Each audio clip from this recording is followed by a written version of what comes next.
দাঁড়া, ফোন এসছে, ফোনটা ধরি। হ্যালো, হ্যাঁ কেমন আছো? আরে টিউশন থেকে নিয়ে ফিরছিলাম মেয়েটাকে বাড়ি। এ বাচ্চা, শোন শোন, আর শুনে এসছিস? ওই তো আমার মা এদিকে কথা বলছে। কই কই কই? টিউশন থেকে নিয়ে এসছি। ওই তো। হ্যাঁ, বে শোন না, আমার কাছে খেলনা আছে বে। হ্যাঁ তাহলে যাবে আমার সাথে বাড়ি? তাহলে চলো।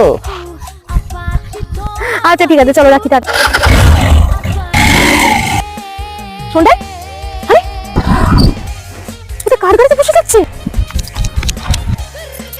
কি ভেবেছিলে বাচ্চা চুরি করে নিয়ে চলে যাবে অত সহজে? আমি কোথাও নিয়ে যাচ্ছিলাম না। ওর মা এখনো আছে এখানে। একটু কি ফোনে কথা বলছি, অমনি ভিডিও গেমের লোভ দেখে নিয়ে চলে যাচ্ছে। না, এই যাচ্ছিলাম, আর হবে না, প্লিজ ক্ষমা করে দিন নামাও নামাও আমার মেয়েটাকে, নামাও এখান থেকে। আমার কাছে যা। আয় আয়, শোন আমার কাছে আয়। আয়, কোথায় যাচ্ছিস? দাঁড়া, ওখানে তোকে পুলিশে দেবো। দাঁড়া বলছি, দাঁড়া দাঁড়া।